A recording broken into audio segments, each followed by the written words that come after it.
Governing council television ਵੇਖ ਰਹੇ ਸਾਰੇ ਹੀ ਸਰੋਤਿਆਂ ਨੂੰ ਪਿਆਰ ਭਰੀ ਸਤਿ ਸ੍ਰੀ ਅਕਾਲ।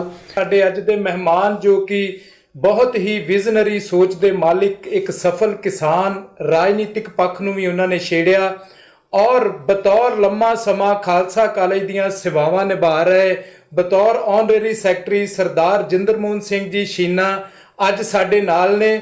ਬਹੁਤ ਧੰਨਵਾਦ ਸਰ, ਤੁਸੀਂ ਸਾਨੂੰ ਸਮਾਂ ਦਿੱਤਾ ਜੀ।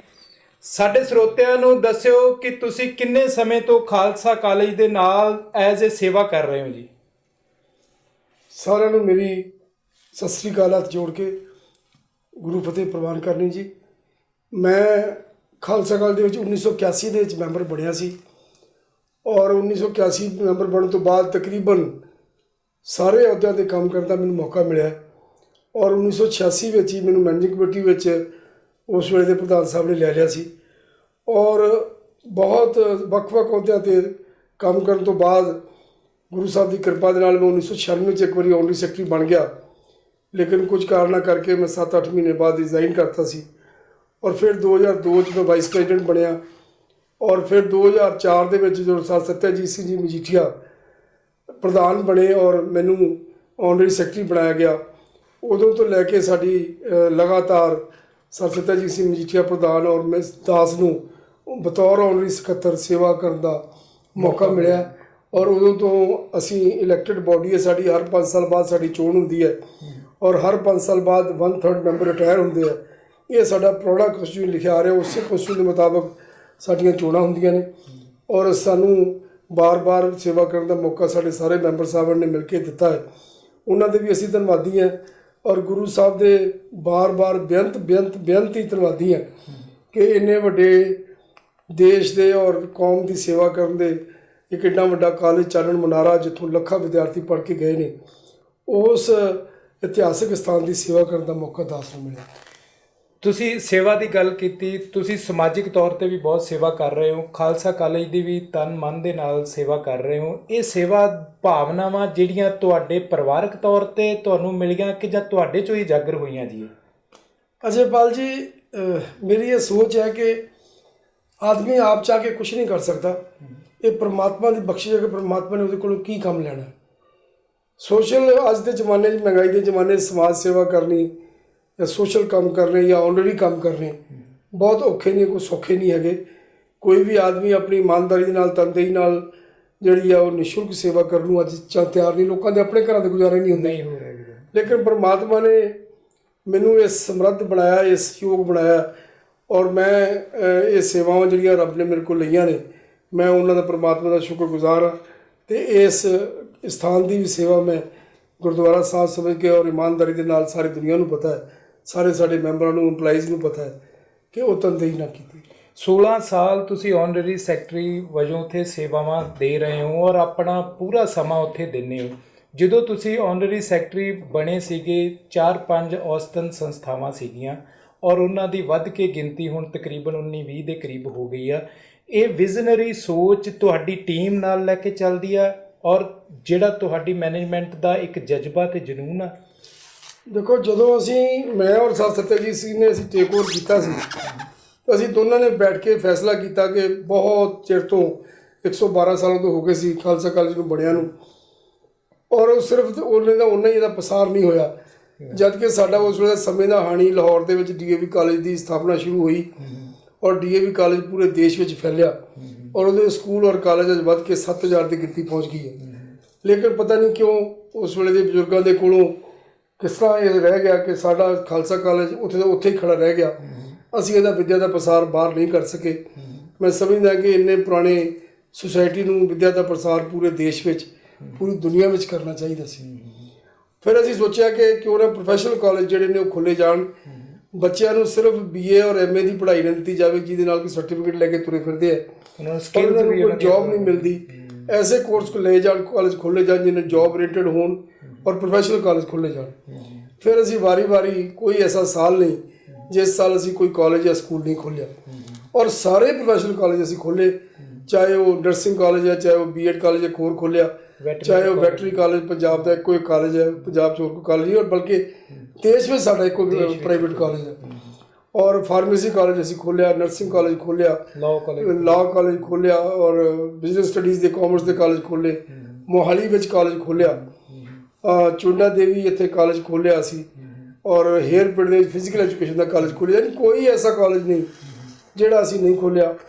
ਔਰ ਇੱਕੋ ਇੱਕ ਮੈਡੀਕਲ ਕਾਲਜ ਹੈ, ਉਹਦਾ ਵੀ ਸਾਡਾ ਸੁਪਨਾ ਹੈ, ਜੇ ਪ੍ਰਮਾਤਮਾ ਨੇ ਸਾਨੂੰ ਸੇਵਾ ਅੱਗੇ ਦਿੱਤੀ ਤੇ ਸ਼ਾਇਦ ਜਲਦੀ ਅਸੀਂ ਮੈਡੀਕਲ ਕਾਲਜ ਔਰ ਇੱਕ ਹਸਪੀਟਲ ਵੀ ਜ਼ਰੂਰ ਖੋਲਾਂਗੇ। ਹੋਰ ਇਸ ਤੋਂ ਮੈਡੀਕਲ ਕਾਲਜ ਤੋਂ ਇਲਾਵਾ ਕੋਈ ਐਸਾ ਕਾਲਜ ਨਹੀਂ, ਕੋਈ ਐਸਾ ਕੋਰਸ ਨਹੀਂ ਜਿਹੜਾ ਤੁਹਾਡੇ ਸੰਸਥਾ ਵਿੱਚ ਨਹੀਂ ਹੈਗਾ। ਹਾਂ, ਅੱਛਾ ਸ਼ੀਨਾ ਸਾਹਿਬ, ਇੱਕ ਗੱਲ ਦੱਸਿਓ ਕਿ ਵਿਰਾਸਤੀ ਬਿਲਡਿੰਗ ਸੀਗੀ, ਹਾਂਜੀ, ਔਰ ਵਿਰਾਸਤ ਦੇ ਵਿੱਚੋਂ ਹੀ ਉਹਦੀ ਝਲਕ ਅੱਜ ਵੀ ਦਿਖਦੀ ਆ। ਉਹਨੂੰ ਤੁਸੀਂ ਉੱਦਾਂ ਹੀ ਬਾਖੂਬੀ ਵਿਰਾਸਤ ਨੂੰ ਅੱਜ ਵੀ ਸਾਂਭ ਕੇ ਰੱਖਿਆ, ਔਰ ਜਿਹੜੀਆਂ ਬਿਲਡਿੰਗਾਂ ਉਹਦੇ ਲਗਭਗ ਬਣ ਰਹੀਆਂ ਵਾ ਉਹਨਾਂ ਦੀ ਦਿੱਖ ਵੀ ਉਹਦੇ ਨਾਲ ਆ। ਇਹਦੇ ਪਿੱਛੇ ਦੇਖੋ, ਤੁਸੀਂ ਬੜਾ ਅੱਛਾ ਸਵਾਲ ਕੀਤਾ ਹੈ। ਜਦੋਂ ਮੈਂ 1996 ਵਿੱਚ ਆਨਰਰੀ ਸੈਕਟਰੀ ਬਣਿਆ ਸੀ ਤੇ ਉਦੋਂ ਮੈਂ ਦੇਖਿਆ ਕਿ ਜਿਹੜੀਆਂ ਸਾਡੀਆਂ ਦੀਵਾਰਾਂ ਸੀਗੀਆਂ ਉਹਨਾਂ ਚੋਂ ਕਰੀਬ ਅੱਧੀਆਂ ਦੀਆਂ ਦੀਵਾਰਾਂ ਦੀਆਂ ਅੰਦਰ ਮੇਰੀ ਇੰਨੀ ਉਂਗਲ ਅੰਦਰ ਚਲੇ ਜਾਂਦੀ ਸੀ, ਜਿਹੜੀਆਂ ਉਹਦੀਆਂ ਇੱਟ ਦੇ ਵਿੱਚ ਜਿਹੜਾ ਚੂਨਾ ਉਸ ਵਿੱਚ ਭਰਿਆ ਗਿਆ ਸੀ ਉਹ ਸਾਰਾ ਬਾਹਰ ਨਿਕਲ ਰਿਹਾ ਸੀ, ਔਰ ਬਿਲਡਿੰਗ ਬੜੀ ਖਸਤਾ ਹਾਲਤ ਵਿੱਚ ਸੀ। ਔਰ ਸਾਨੂੰ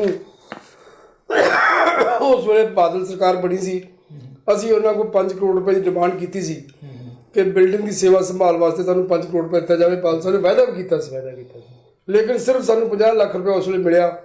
ਮੈਂ ਉਸ ਵੇਲੇ ਚਾਹੇ 8 ਮਹੀਨੇ ਰਿਹਾ, ਲੇਕਿਨ ਮੈਂ ਉਸ ਵੇਲੇ ਮਿਸਤਰੀ ਲੱਭ ਕੇ ਔਰ ਜਿਹੜਾ ਚੂਨਾ ਔਰ ਕਲੀ ਔਰ ਜਿਹਦੇ ਨਾਲ ਇਹ ਬਿਲਡਿੰਗ ਤਿਆਰ ਕੀ ਉਹੀ ਮਸਾਲਾ ਤਿਆਰ ਕਰਾ ਕੇ ਅਸੀਂ ਉਹ ਲਗਾਤੇ, ਉਹ ਸਾਰਾ ਉਹ ਭਰਾਈ ਦਾ ਕੰਮ, ਟੀਪ ਦਾ ਕੰਮ ਕਰਵਾਇਆ।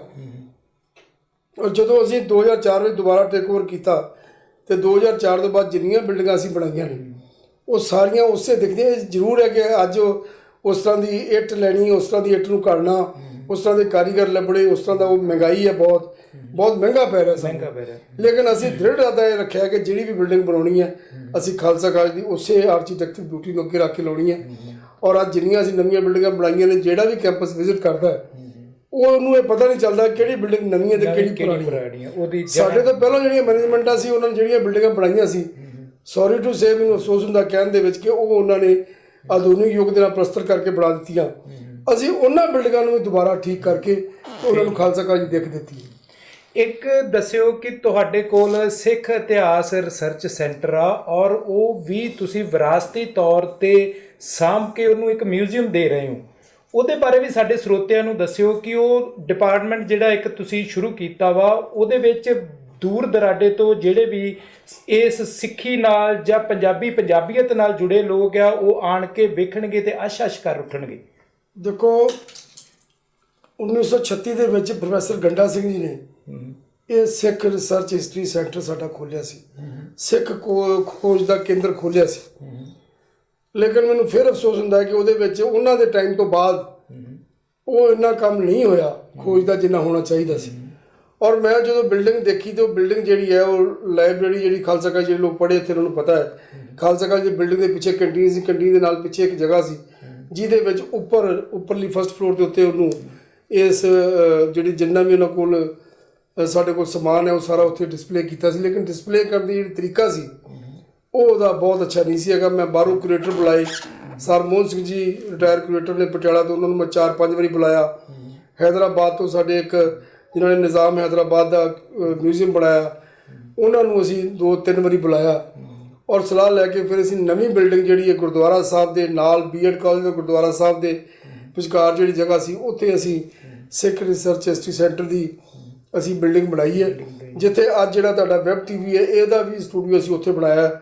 ਸੋ ਇਹ ਬਿਲਡਿੰਗ ਵੀ ਇੱਕ ਬਹੁਤ ਵੱਡੀ ਦਿੱਖ ਦੇ ਰਹੀ ਹੈ ਔਰ ਇਹਨੇ ਉਸ ਕੈਂਪਸ ਨੂੰ ਹੋਰ 4 ਚੰਨ ਲਗਾਏ ਹੈ।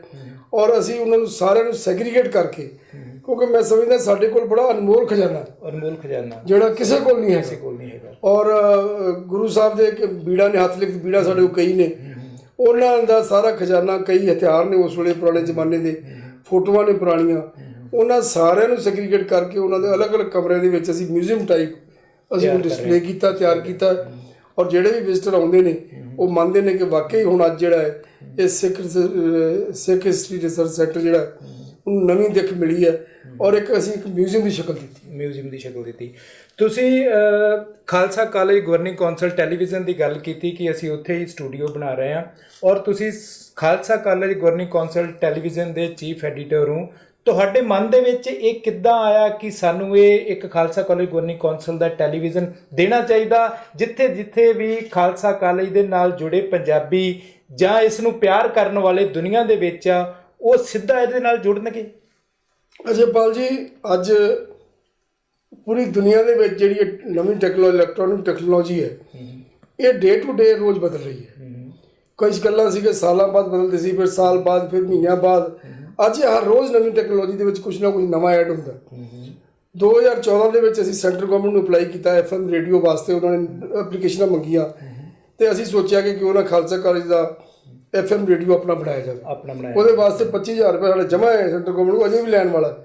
ਔਰ ਉਹ ਅਸੀਂ ਸਟੂਡੀਓ ਵਿੱਚ ਜਗ੍ਹਾ ਤਿਆਰ ਕੀਤੀ, ਪੂਰੀ ਤਿਆਰੀ ਕਰ ਲਈ। ਉਸ ਵੇਲੇ ਵੀ ਤੁਹਾਡੇ ਜਿਸ ਤਰ੍ਹਾਂ ਸਟੂਡੀਓ ਦੀ ਤਿਆਰੀ ਹੁਣ ਕੀਤੀ, FM ਰੇਡੀਓ ਤਿਆਰੀ ਕਰ ਲਈ ਅਸੀਂ।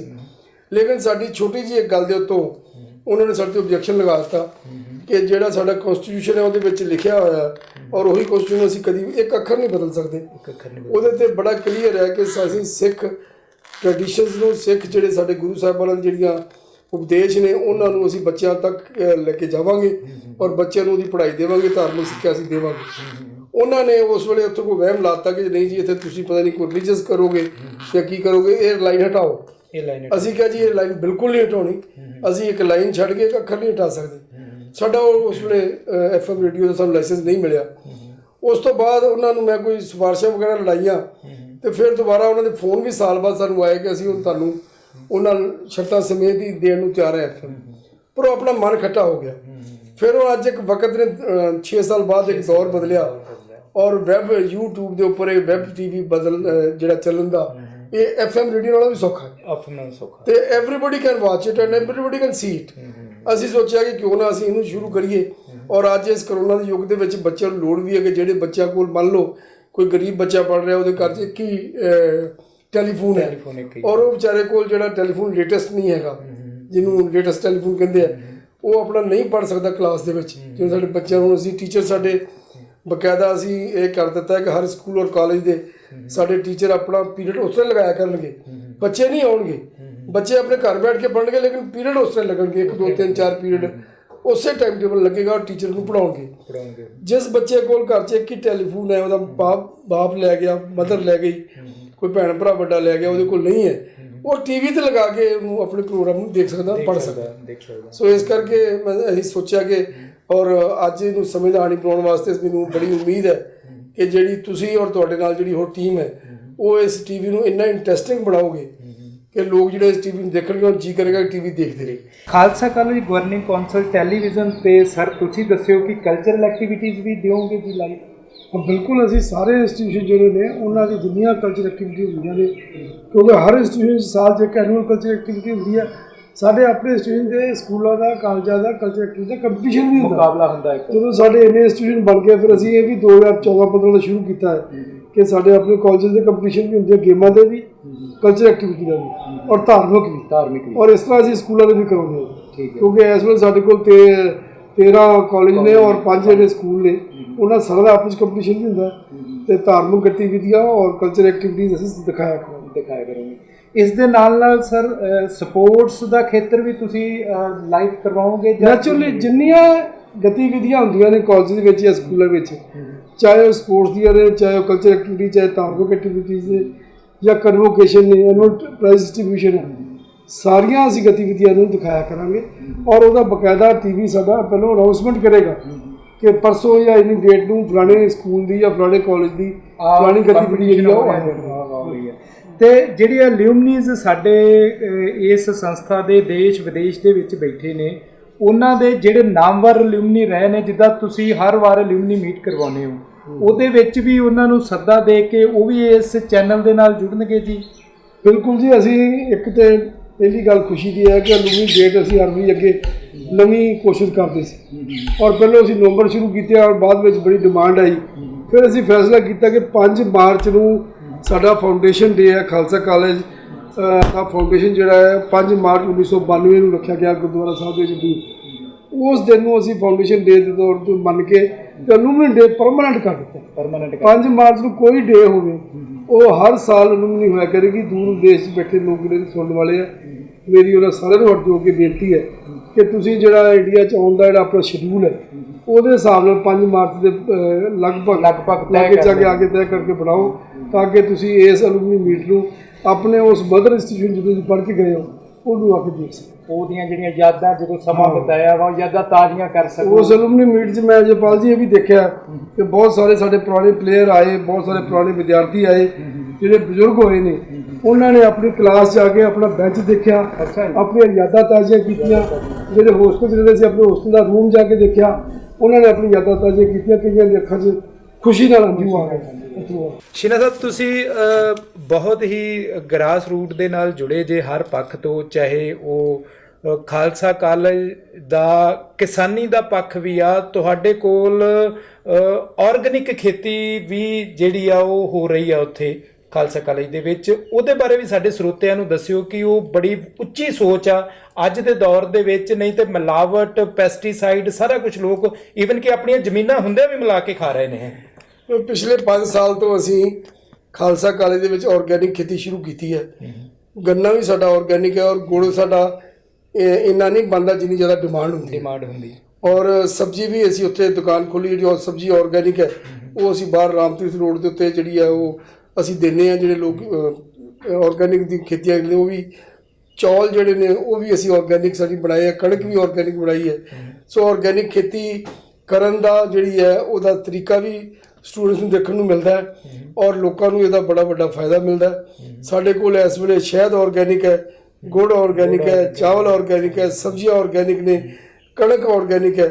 ਸੋ ਇਹ ਸਾਰਾ ਚੀਜ਼ਾਂ ਅਸੀਂ ਜਿਹੜੀਆਂ ਨੇ ਉਹ ਆਪਣੇ ਬੱਚਿਆਂ ਨੂੰ ਦਿਖਾ ਰਹੇ। ਇਹ ਸੀਗੇ ਸਾਡੇ ਨਾਲ ਸਰਦਾਰ Jinder Mohan Singh ji Sheena, honorary secretary Khalsa college governing council, ਔਰ ਇਹਨਾਂ ਨੇ ਬੜੇ ਹੀ ਕੀਮਤੀ ਸ਼ਬਦਾਂ ਦੇ ਨਾਲ ਸਾਡੇ ਸਰੋਤਿਆਂ ਤੇ ਇੱਕ ਸਾਂਝ ਪਾਈ।